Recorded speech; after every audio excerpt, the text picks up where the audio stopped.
what is it like to be coached by Nick Saban, Bryce? Yeah, I mean, it's definitely it's a once in a lifetime opportunity to be able to clock in and work every day, go on the field and know, you're being coached by the best. To know that that's someone that's always going to demand a high standard from all of us, from myself as an individual, us as a team, someone that has seen everything, has coached the best, been in the biggest moments and situations, and to have the opportunity to pick his brain and take the coaching and be able to grow underneath him and the things that he chooses, the position he puts me in, the things he chooses, to tell me during practice, the insight he gives me, it's the best thing you can ask for as a college player. The insight. What is the insight? Can you give me an example of that insight? I mean, it's all types of stuff. Whether it's little tips on, hey, if you see safety rotation like this, this is, you got to expect this type of coverage.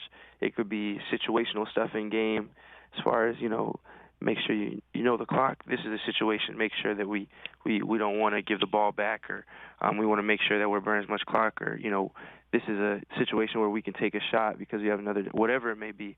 Again, that's someone who's a master of situations and been in every situation, seen every coverage, seen everything.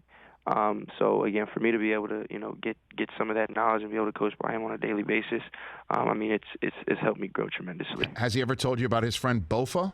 Bryce, has he ever gone there with you on that front, or no? See, I've been here too long to fall for something like that. Okay, yeah, because we heard about that earlier this year from one of your colleagues. So, what was the recruiting process like with Alabama?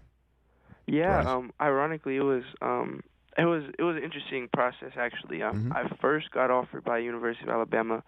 It was right during the playoffs of my sophomore year of high school.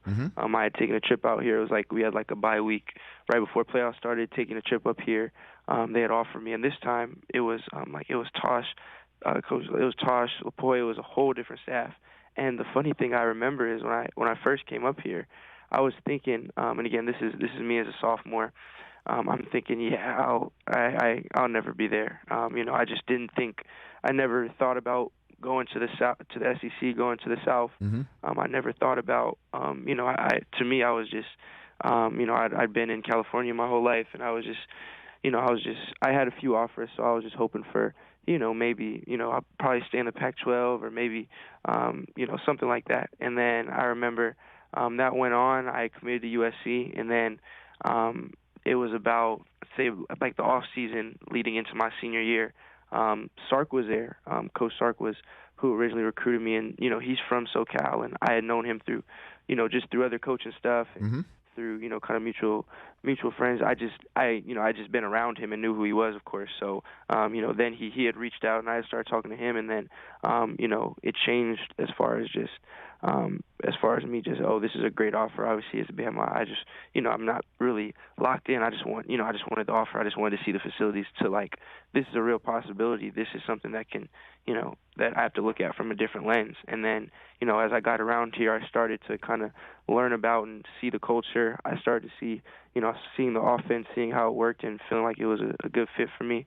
I ended up, that's what ended up leading me into, making that decision. I ended up committing to Alabama like the 5th game of my senior year, and then it was best decision I could possibly make. I would think so. What was it like being in a quarterback room with Mac Jones last year, Bryce? Yeah, no, it was a huge learning experience for me. To see someone like Mac, and especially when you're talking about in a meeting room, in the quarterback room, to see how he processes, how he thinks about things, to see the preparation that he would put in and week out, to see him on the board, see how comfortable he was in the offense, see how comfortable he was talking about defenses and all that. For me, as someone who was new to college, I had thought that, that was a strong suit of mine in high school, of trying to be prepared and being smart, but seeing that next level and that jump, and this is what, and seeing obviously the success that Mac had last year and the team had last year, I saw, okay, this is what's required, this is standard, this is what I have to be at, to get to the high levels that I want to go. And to be able to see that firsthand, be able to, pick his brain, ask him questions, learn from someone like Mac, that's an invaluable experience. So I'm grateful I had that learning opportunity. How about this year? Do you have contact with Mac and bounce ideas off him even this year while he's going through his first remarkable professional football season? Yeah, definitely. Yeah, I just text who we were just texting yesterday. We've texted throughout the year, and again, anytime I get to pick his brain, ask him, hey, what's it like up there? Hey, how did you maneuver through this situation last year? Or how did you see this? Or him, just sharing his experiences, or maybe seeing something on a game like, hey, maybe this is something that we ran or I've learned. But just to have Mac as a resource, and to be able to, even to this day, to be able to text him or call him about whatever it is he knows, and just be able to pick his brain again, even to this day and beyond, it's always going to be extremely beneficial for me to have him as a resource. Speaking of the Heisman, who's going with you? Who's part of your team, your entourage that's coming up there with you? Yeah, it's going to be, as far as like traveling with me, just it's just going to be my parents, and then the operation here at the university. But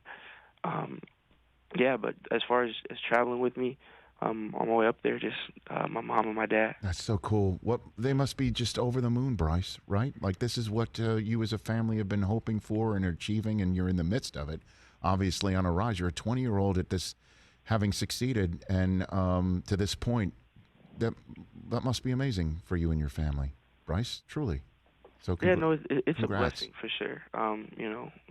As a family, we've had a lot of, God's shown us a lot of favor, and I'm definitely blessed to be in the circumstance that I am, and I'm very blessed to have the parents that I do, to have a two-parent household, and to have a mom and a dad that supported me and been there, by my side since literally I was born. For them to be here and accompany me to a moment as big as this, and I'm extremely blessed. Hey, you watched all the way to the end. Thanks for that. Watch more right here.